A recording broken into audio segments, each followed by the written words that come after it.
오늘 9-3단원 태양에너지의 생성과 전환에 대해서 1시간 만에 다 보도록 하겠습니다.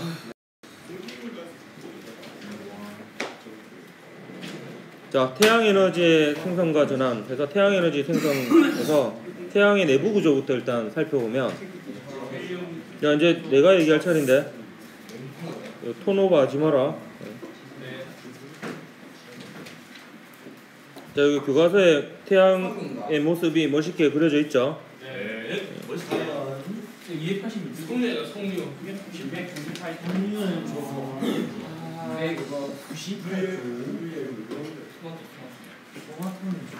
맞아. 자, 이제 뭐 아직 얘기할 게 남아 있는가 보네요. 좀 더 기다려 줄까요? 자, 태양은 세 개의 층으로 나뉘어져 있는데 가장 중심이 핵이라고 불려지고요. 또 핵에서 핵융합 반응이 일어납니다. 그리고 복사층이 있고 맨 바깥쪽이 대류층입니다. 이 대류층은 실제로 대류 현상이 일어납니다. 흑점 관찰을 해보면 흑점이 이동을 하는 게 보이고 딸알무늬도 막 이렇게 움직이는 것이 보입니다. 움직인다라는 뜻이죠. 이 세 개의 층 중에서 이제 에너지가 만들어지는 곳은 핵이다, 이렇게 볼 수 있습니다. 뭐 참고로 얘기하면 요 핵에서 나온 빛이 복사층을 지나 대류층까지 뚫고 나오는데 걸리는 시간이 한 1000만 년 정도 걸린다고 해요. 예. 그래서 우리가 사실 보는 태양의 빛은 1000만 년 전에 만들어진 빛이다, 이렇게 볼 수가 있습니다. 태양의 멸망에서 1000만 년 후에 사람들이 계속 살아 있는 거예요. 아니죠. 그 1000만 년 만약에 얘가 폭발을 하게 되면 이제 동시다발적으로 빛이 나오게 되겠죠. 근데 지금은 이제 얘가 뚫거나 뭐 이거는 사실 중요한 내용은 아닙니다. 그냥 여담삼아 하는 얘기인데, 얘가 뚫고 나오는데 이렇게 오래 걸리는 이유는 여러분 그 빅뱅 이론에서 우주 배경 복사 배웠죠. 그거하고 이유가 비슷합니다. 이게 태양 내부가 우주 초기랑 비슷한 상태거든요. 온도가 매우 높고 그다음에 얘가 중력 때문에 이렇게 짜부가 되어 있기 때문에 이게 되게 밀집도가 높다, 이렇게 볼 수가 있습니다. 온도가 높으니까 원자핵과 전자가 결합되어 있지 못하고 분리되어 있는 플라즈마 상태로 존재하고요. 그러니까 플러스 마이너스 전하를 각각 띠고 있기 때문에 전자기파가 이 사이를 헤집고 지나가는데 상호작용을 많이 하게 되어서 얘가 이제 쉽게 빠져나오지 못해요. 그래서 얘가 빠져나오는데 뭐 짧게는 수천 년, 길게는 1000만 년 정도 이렇게 걸린다라고 해요. 모든 게 1000만 년 걸리는 건 아니고. 어쨌든 요게 그러니까 우주 초기의 상태는 비슷하다고 보면 돼요. 우주 배경 복사가 일어날 때가 3000 켈빈 정도잖아요, 온도가. 그때 되면 이제 원자핵과 전자가 결합해서 빛이 자유로워지죠. 근데 태양은 중심부가 1500만 켈빈이고요. 표면도 6000 켈빈 정도 돼요. 그러니까 다 플라즈마 상태라고 보면 됩니다. 그래서 빛이 뭐 쉽게 빠져나오지 못해요. 어쨌든 여러분이 잘못 알고 있는 경우는 또 뭐냐면 그 태양이 전체적으로 모든 곳에서 핵융합 반응이 일어난다라고 알고 있는 경우가 있는데, 그게 아니고 핵융합 반응이 일어나는 곳은 원자 핵이다. 원자 핵이 아닙니다, 참. 태양의 핵이다. 이렇게 볼 수 있습니다. 원자 핵에서 다 핵융합 반응이 일어나면 안 되지. 큰일 나죠. 물론 이제 수소 원자 핵끼리의 핵융합 반응이긴 하지만 그게 일어나는 장소가 태양의 구조에서 핵이라고 하는 중심부다, 이런 뜻이고요. 태양의 내부 구조를 보면 세 개의 층으로 나눠져 있다. 핵, 그리고 복사층, 대류층 이렇게 되겠습니다. 자, 오른쪽에 있는 이 주황색 동그라미가 누가 봐도 이 태양이죠. 좀 더 완벽하게 태양을 그려보면 이렇게 하면 완벽한 태양이 됩니다. 태양의 단면을 나타낸 건데요. A 쪽이 핵이 되겠죠, 중심부. C가 대류층이고요. 가운데가 복사층, 이렇게 볼 수가 있겠습니다.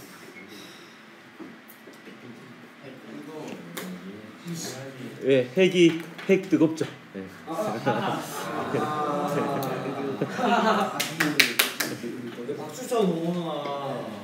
핵이 얼마나 뜨겁느냐?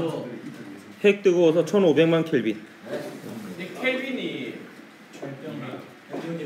켈빈이 절대 온도인데요. 마이너스 273도C 정도가 0켈빈이에요. 마이너스 273도C가 0켈빈이에요. 그러면 0켈빈이 절대 온도 0도로 이제 가장 낮은 온도거든요. 그게 섭씨 온도, 우리가 알고 있는 온도로 치면 마이너스 273도씨거든요.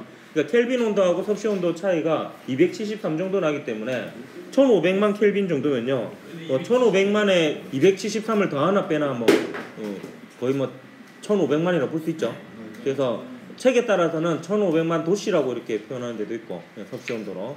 우리 책은 1500만 켈빈 이렇게 표현하는데 이 정도 온도면요, 켈빈이냐 도시 섭씨 온도 도시냐는 뭐 중요한 게 아닙니다. 뭐 뜨거운 게 중요하죠. 매우 뜨겁다라는 거죠. 매우 높은 온도, 높은 압력인 이 상황에서 이게 수소 원자핵과 수소 원자핵이 격렬하게 충돌을 하다 보면 얘가 이제 붙어버리는, 융합이 되는 과정이 생길 수가 있습니다. 그래서 4개의 수소 원자핵이 4개의 수소는 이제 원소 기호로는 하이드로젠의 앞자를 따서 H라고 표기하고요. 4개의 수소 원자핵이 융합하여 4개의 수소 원자핵이 융합하여 한 개의 헬륨 원자핵이 됩니다. 헬륨 HE. 헬륨은 영어로 헬륨이죠.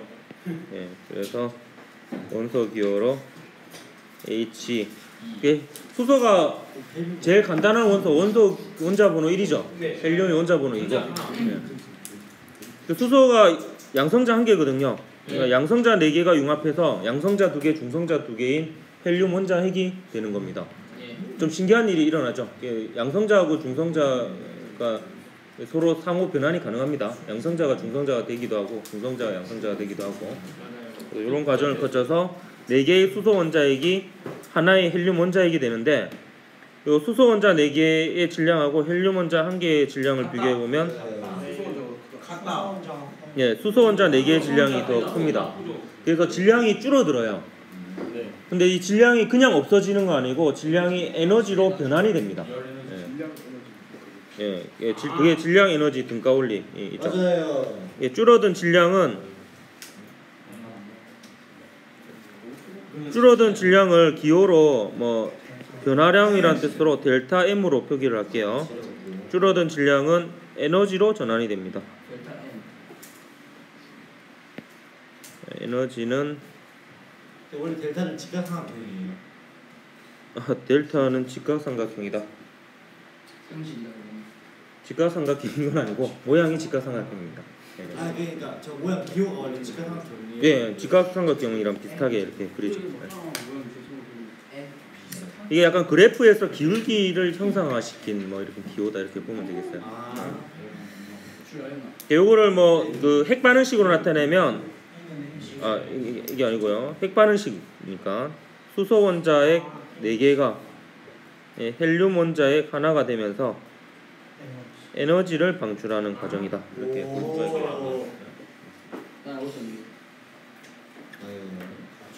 좀 예쁘게 그려볼까? 이게 좀 치우쳐져 있네.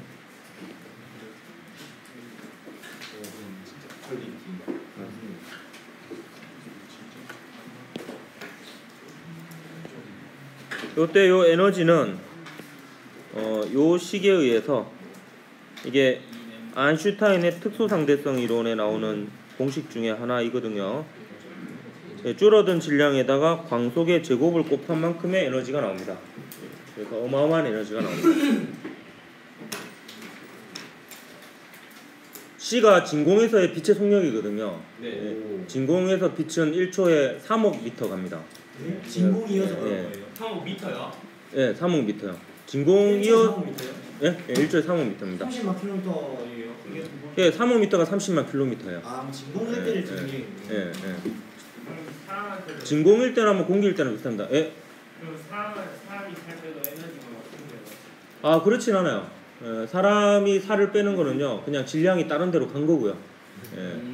질량 자체가 질량의 합이 줄어든 거는 아니거든요. 딴 데로 왜안 보여? 공기 중으로. 일단 뭐 몸 밖으로 배출이 됐겠죠.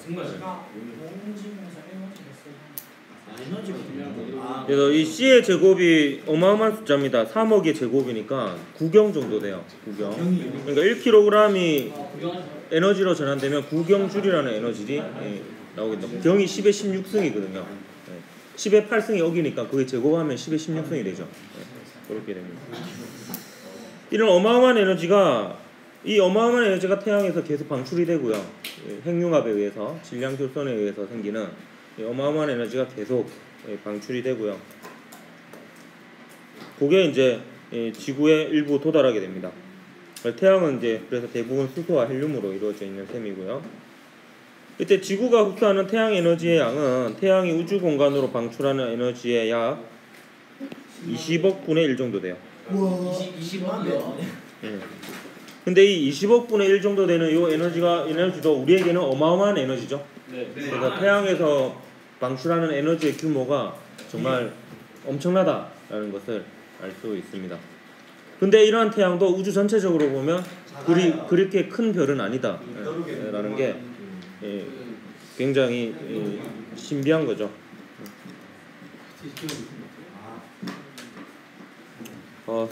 요게 이제 교과서를 보고 제가 따라서 그린 그림인데요.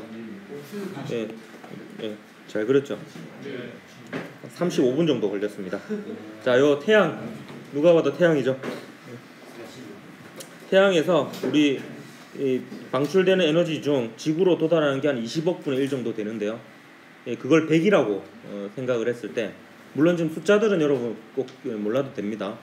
100이라고 했을 때 대기에서 바로 방사되는 에너지하고 지표에서 바로 반사되는 에너지를 합치면 한 30 정도 되고요. 그 다음에 대기와 구름에 흡수되는 게 한 20 정도 되고, 그 다음 지표에 흡수되는 게 50 정도 됩니다.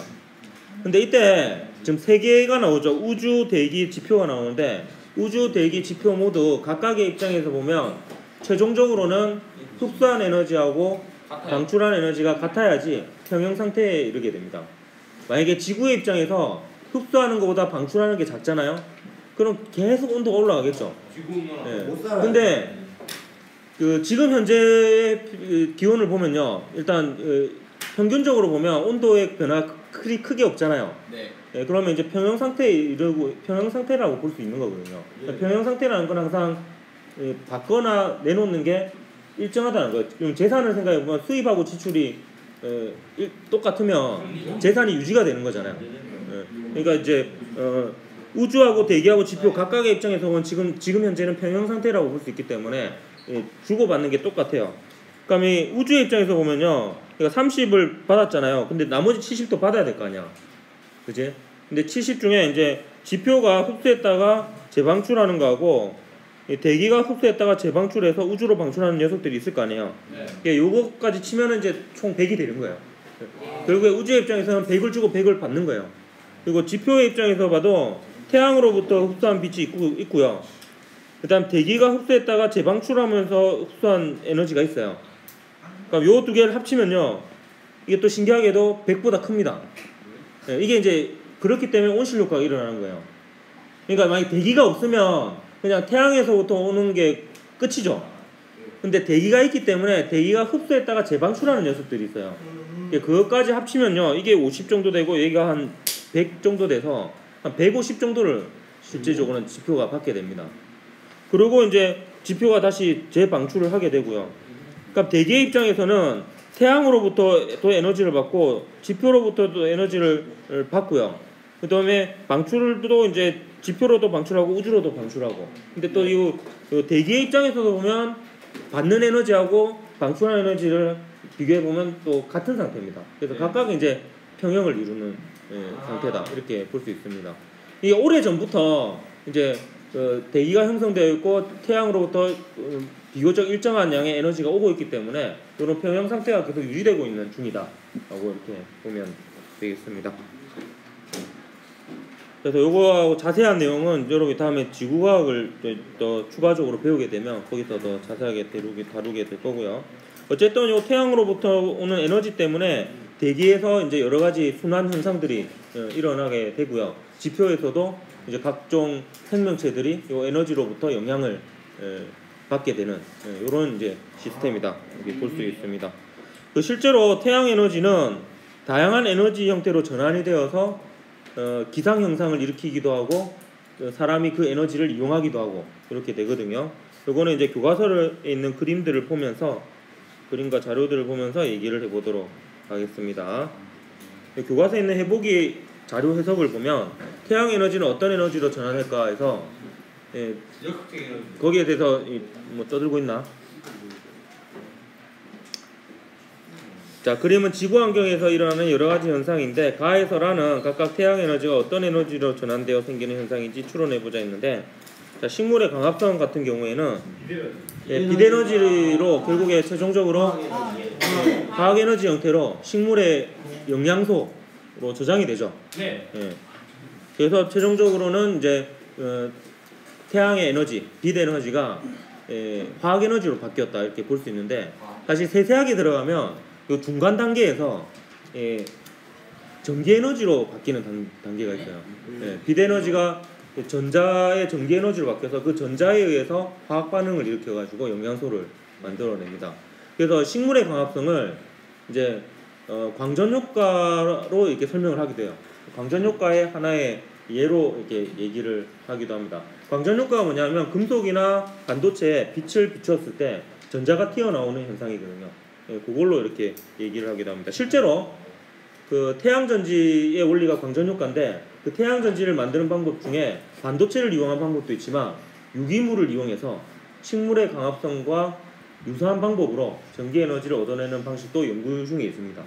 근데 이제 지금은 반도체를 이용한 태양전지가 효율이 더 좋기 때문에 그걸 이용하는데요. 유기물을 이용한 반도체도 유기물을 이용한 태양전지 같은 경우에도 뭔가 장점이 있기 때문에 계속 연구를 하는 거겠죠.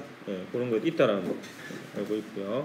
일단 바람 같은 경우에는 이제 태양에 의해서 지표가 가열이 되면요, 그 가열된 지표 근처의 공기는 온도가 올라가겠죠. 그런 대류 현상 때문이겠죠. 온도가 올라가면 얘가 팽창을 하게 되고, 똑같은 질량인데 팽창을 하면 부피가 증가하게 되고 부력이 커지게 됩니다. 그럼 얘가 올라가게 되겠죠. 그럼 거기에는 공기 분자가 숫자가 적어질 거 아니에요. 그럼 거기를 또 채우려고 주변에서 공기 분자가 오겠죠. 그게 바람이 됩니다. 공기 분자가 이동하는 게 되니까. 그럼 공기 분자의 이동 자체인 바람은 공기 분자의 운동 에너지라고 볼 수 있겠죠. 운동 에너지는 또 역학적 에너지에 속하니까 운동 에너지 혹은 역학적 에너지로 변환된 예다 이렇게 볼 수가 있겠습니다. 요 바람도 결국에 태양 에너지가 역학적 에너지로 바뀐 거고요. 그다음에 파도가 일어나는 이유는 명확하게 완전히 밝혀지진 않았다라고 해요. 하지만 그 이유 중에 큰 이유 중에 하나가 바람으로 일단 알고 있거든요. 근데 바람 자체가 태양 에너지로부터 만들어진 거니까 파도도 결국에 태양 에너지로부터 만들어진 운동 에너지다 이렇게 볼 수가 있습니다. 물의 흐름이니까 여기 운동 에너지죠. 역학적 에너지라고 볼 수도 있고요. 요 눈이나 비, 우박 이런 것들을 다 묶어서 강수라고 합니다. 물이 떨어지는 현상이죠. 하늘에서 떨어지는 건 그게 물이죠, 물. 돈이 떨어지지 않잖아요. 왜냐면 돈이 증발하지 않기 때문에. 그러니까 누가 또 돈은 증발한다던데. 그런 증발이 아니죠. 이거는 진짜 물리적인 증발인데, 요 강수 현상이 일어나는 게 결국에 증발 때문이거든요. 지표에 있는 물이나 혹은 지표에 있는 물이라고 하는 건 강이라고 볼 수 있겠죠. 강이나 아니죠, 뭐 그 바다에 있는 바닥도 지표라고 볼 수 있으니까 강이나 바다가 지표에 있는 물이 되겠네요. 강이나 바다가 이제 표면이 태양에 의해서 가열이 되면 증발을 하죠. 증발한 수증기가 모여서 응결이 되면 물이나 혹은 얼음이 되면 구름이 되는 거고요. 구름이 점점 무거워지면 중력에 의해서 낙하하는 게 눈이나 진눈깨비, 우박, 비 이런 것들이 되어서 내려지죠. 그래서 이 녀석들도 결국에 물 분자가 움직이는 거잖아요. 운동 에너지가 되겠습니다. 즉 역학적 에너지가 되는 거고요. 이것도 역시 태양 에너지가 역학적 에너지로 바뀌는 예다 이렇게 볼 수가 있겠습니다.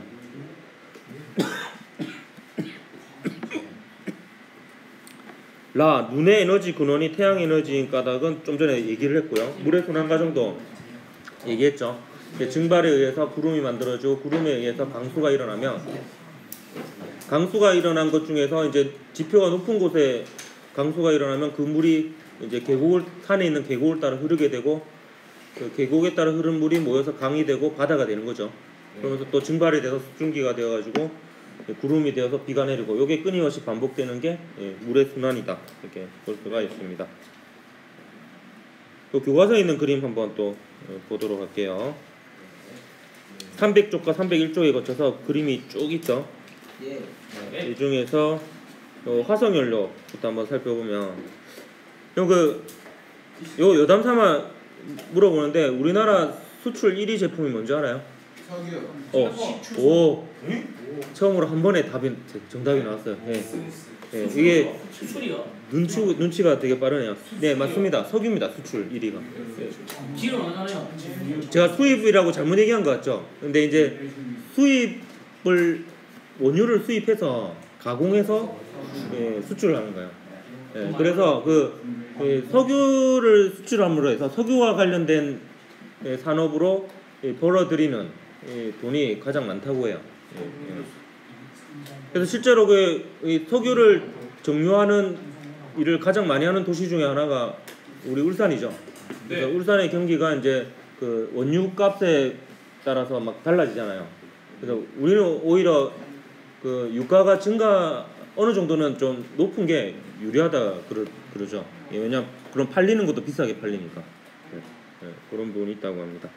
근데 이 석유나 석탄, 천연가스 같은 화석연료는 땅 속에 묻힌 생물의 유해가 오랜 세월을 거쳐서 열과 압력을 받아서 변형된 거예요.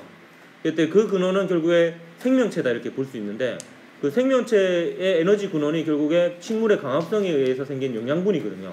식물은 아예 직접적으로 태양 에너지로부터 영양분을 얻는 거고요. 그리고 그 영양분을 동물들이 섭취를 하잖아요. 그럼 우리는 식물을 직접 섭취하기도 하고 그 식물을 먹은 동물을 섭취하기도 하고 이러면서 우리가 쓰는 우리의 몸을 움직이는 생각을 할 때 쓰는 에너지들이 결국에 그 근원을 따져가 보면 태양 에너지다 이렇게 볼 수가 있습니다. 그리고 그 생명체의 유해가 오랜 시간 동안 변형된 게 화석연료니까 화석연료조차도 이게 태양 에너지로부터 온 것이다. 화석연료는 최종적으로 태양 에너지가 화학 에너지로 바뀐 것이다 이렇게 볼 수가 있는 거고요. 그 다음에 요 바람 같은 경우에는 아까 설명했듯이 태양 에너지의 지표면에 가열된 그 지표면 근처의 온도가 올라가서 지표면 근처의 공기가 올라가는 거죠. 그러면 거기에 이제 기압이 낮아져서 주변에 있는 공기가 움직이게 되면 바람이 되는 겁니다. 그래서 이것도 결국에 이 태양 에너지에 의해서 공기 분자의 운동 에너지로 변환된 것이다 이렇게 볼 수 있고, 이 바람에 의해서 물이 움직이게 되면 파도가 되죠. 그렇기 때문에 이 파도도 이게 물의 흐름, 즉 역학적 에너지가 되는데 그것도 태양 에너지가 역학적 에너지로 바뀐 것이다 이렇게 볼 수가 있겠고요. 그 다음에 태양광 발전 같은 경우에는 태양 전지판에 빛을 받으면 빛에 의해서 바로 전기 에너지가 만들어집니다. 저 방수예요. 응? 태양광 방수예요. 무슨 말이에요? 아 방수가 되냐고요? 네. 그러니까 저 천장에 저 옥상에 매달아놓은 예. 비 오면 이게 평평하고 기울어져 있기 때문에 비가 오도 빗물이 흘러내리겠죠. 그리고 자연스럽게 나중에 증발을 하게 될 거고, 그래서 아마 비에 의한 영향은 크게 없을 거라고 추측이 되고요. 태양광 발전 같은 경우에는 여러분이 배우는 여러 가지 전기 에너지를 만들어내는 방식 중에서 한 유의하게 두 가지 정도가 그 패러데이의 전자기 유도 법칙이 아닌 방식으로 전기 에너지를 얻어냅니다. 이게 보통 대부분은 결국에는 발전기를 돌려요. 발전기를 돌려서 역학적 에너지를 전기 에너지로 바꾸는 전자기 유도 과정이 있거든요. 근데 태양광 발전은 빛 에너지로부터 바로 전기 에너지가 나와서 전자기 유도 현상이 아닙니다. 그리고 또 하나가 이제 좀 전에 얘기가 나왔는데 나중에 5단원에서 배우게 될 연료전지라는 게 있어요. 이거는 수소 연료전지 같은 경우는 화학 반응에 의해서 전기 에너지가 만들어져요. 그래서 이 두 가지 정도는 이제 전자기 유도에 의한 방식이 아닙니다. 근데 태양열은 전자기 유도예요. 왜냐하면 태양열은 이 집열판을 이용해서 거울을 이용해서 빛을 모아가지고 열 에너지로 전환한 다음에 이걸로 물을 끓입니다. 그래서 그 끓인 물에서 나오는 고압의 수증기로 역시 터빈을 돌려서 발전기를 돌려서 역학적 에너지가 전기 에너지로 바뀌는 이런 과정을 거칩니다. 그래서 조금 태양광하고는 좀 다른 방식이다 이렇게 볼 수가 있겠고요. 어쨌든 태양광 발전과 태양열 발전은 모두 태양 에너지가 최종적으로는 전기 에너지로 바뀌는 예다 이렇게 볼 수가 있겠고요. 그 다음에 뭐 광합성 아까 얘기했죠. 식물의 광합성을 통해서 태양 에너지가 결국에는 영양분으로 화학 에너지로 저장이 되는 거고요. 요 강수 태양 에너지는 지표의 물을 수증기 형태로 기권으로 이동시키고요. 기권에서는 구름이 형성되어서 구름이 무거워지면 비나 눈 등의 형태로 다시 지표로 이동합니다. 이때 비나 눈을 묶어서 강수라고 얘기를 합니다. 자, 그럼 정리를 한번 해보도록 할게요. 태양 에너지가 역학적 에너지로 바뀌는 예와 화학 에너지로 바뀌는 예, 전기 에너지로 바뀌는 예를 한번 묶어서 정리를 해보면 태양 에너지가 역학적 에너지로 바뀌는 예로는 바람이 있겠고요. 파도. 바람에 의한 파도가 있겠고요. 그 다음에 하늘에서 내리는 비나 눈, 강수가 있겠습니다. 요 강수는 뭐 비나 눈, 우박, 진눈깨비 이런 거 전부 다 묶어서 강수라고 합니다. 안개는요? 안개는 움직이진 않죠. 그러니까 움직이지 않는다는 게 안개가 뭐 이렇게 흘러가는 정도는 있지만 안개가 내리진 않잖아요. 그래서 뭐 안개 같은 경우에는 뭐 굳이 역학적 에너지로 바뀌었다라고 보기에는 좀 무리가 있습니다. 자, 화학 에너지로 태양 에너지가 화학 에너지로 바뀌는 건요. 대표적인 게 식물의 광합성이 있겠죠.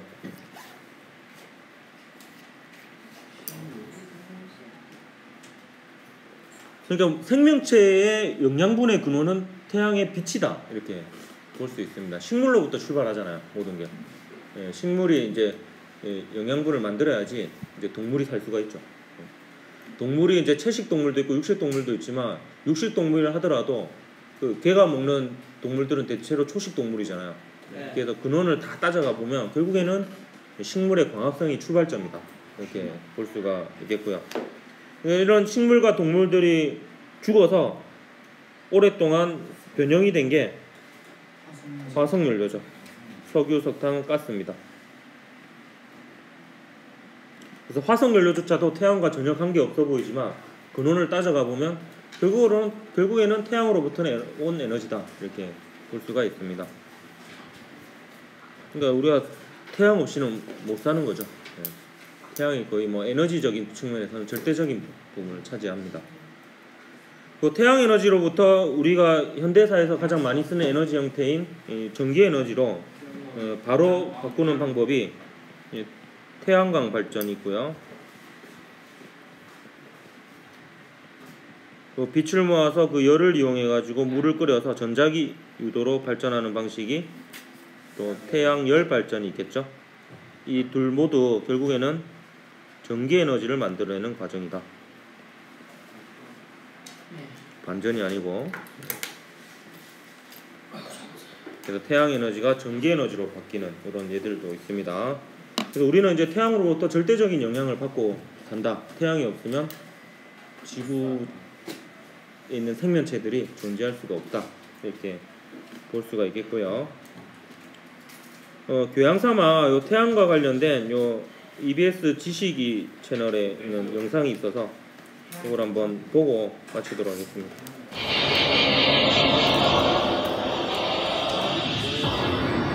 착한 사람 눈에 보일 거예요.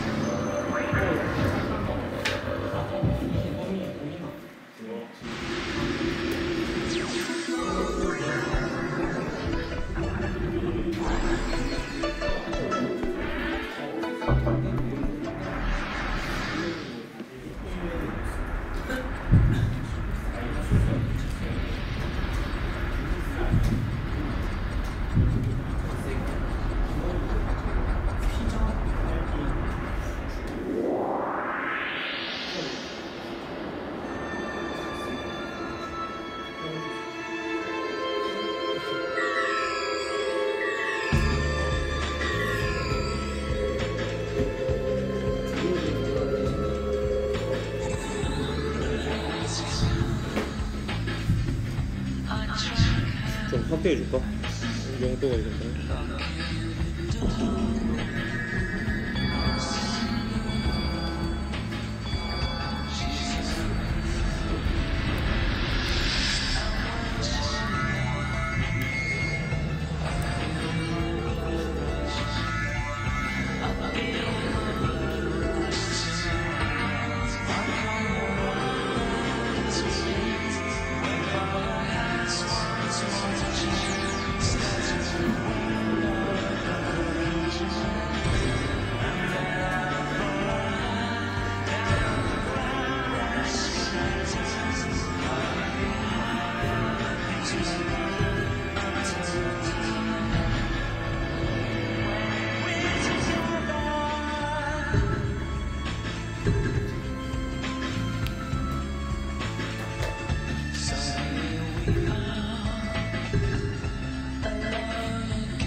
자, 오늘 여기까지 하고 다음 시간에 9-4단원 태양광 발전, 핵 발전, 풍력 발전 들어가도록 하겠습니다. 수고했습니다.